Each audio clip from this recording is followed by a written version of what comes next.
జరిగిన ఉత్కంఠభరిత ఎన్నికల సమరానికి మే 4న తెరపడనుంది. సోమవారం ఓట్ల లెక్కింపు ఉండడంతో మలయాళీలతో పాటు యావత్ భారతావని ఫలితాల కోసం ఆసక్తిగా ఎదురుచూస్తోంది. అయితే కేరళంలో ప్రతి 5 ఏళ్లకు ప్రభుత్వం మారడం ఖాయం. గత ఎన్నికల్లో మరోసారి కమ్యూనిస్టులను గెలిపించారు మలయాళీలు. దీంతో హ్యాట్రిక్ కొట్టేందుకు విజయన్ ప్రభుత్వం శతవిధాలుగా ప్రయత్నాలు చేసింది. వామపక్షాలు వరుసగా మూడోసారి గెలిస్తే చరిత్ర సృష్టించినట్లే. కానీ ఎగ్జిట్ పోల్స్ అన్ని కాంగ్రెస్ కూటమికే జై కొట్టాయి. మార్పు తథ్యమంటున్నాయి.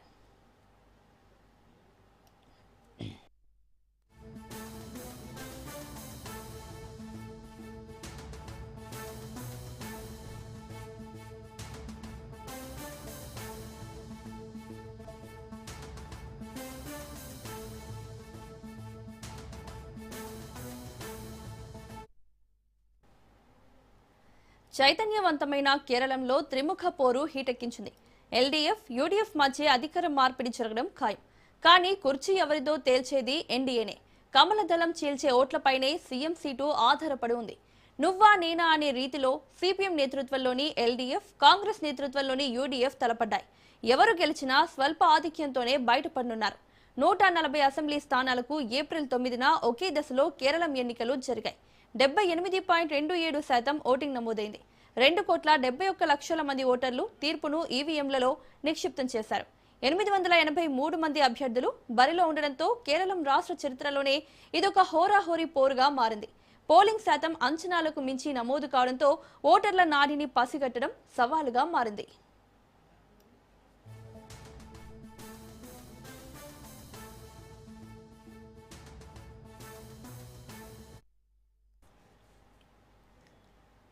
అసెంబ్లీ ఎన్నికల ఫలితాలు వెలువడటానికి ముందే కేరళం రాష్ట్ర రాజకీయాల్లో పెను సంచలనం చోటు చేసుకుంది.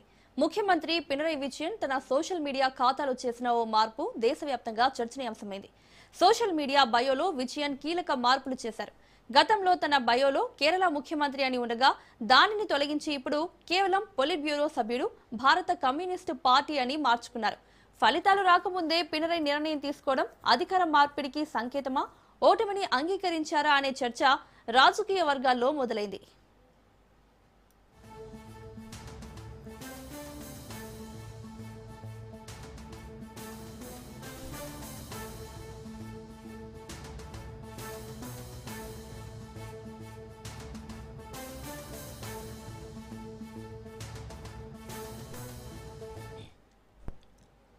అధికార ఎల్డీఎఫ్ కు గట్టి షాక్ తప్పదంటున్నారు మలయాళీలు.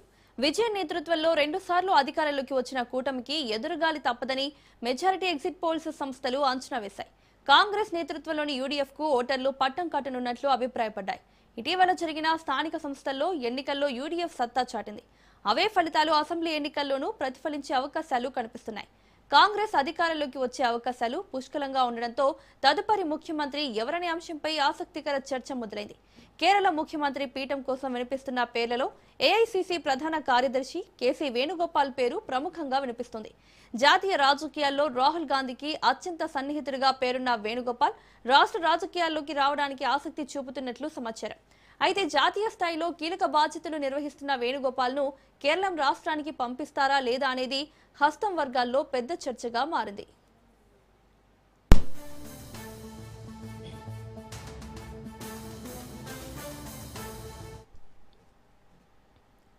ఇక కేరళం ప్రతిపక్ష నేత వీడి సతీశన్ పేరు కూడా సీఎం రేసులో బలంగా వినిపిస్తుంది.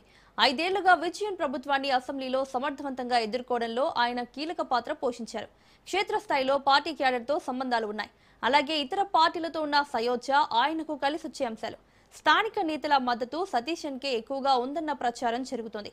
కేరళంలో అధికారం దక్కించుకోవడం ఎంత ముఖ్యమో ముఖ్యమంత్రి ఎంపిక విషయంలో కూటమి ఐక్యతను కాపాడుకోవడం అంతకంటే ముఖ్యం.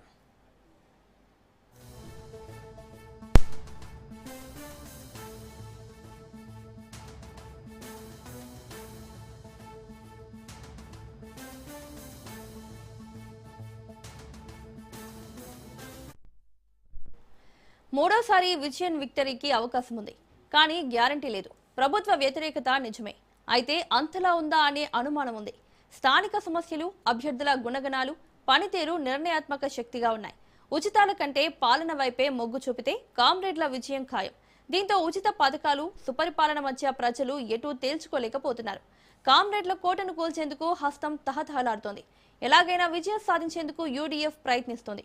ప్రభుత్వ వ్యతిరేకత తమకు కలిసొచ్చే అంశమని కాంగ్రెస్ లీడర్లు ధీమా వ్యక్తం చేస్తున్నారు. స్థానిక సంస్థల ఎన్నికల్లో విజయం మరింత బలాన్నిస్తోంది. అయితే అంతర్గత నాయకత్వ కుమ్ములాటలు, అభ్యర్థుల ఎంపికలో లోపాలు ఇబ్బందికరంగా మారాయి. అభివృద్ధి విషయంలో యూడీఎఫ్ కు దార్శనికత ఉండదనే భావన ప్రజల్లో ఉండటం కూడా ఇబ్బందికరమే.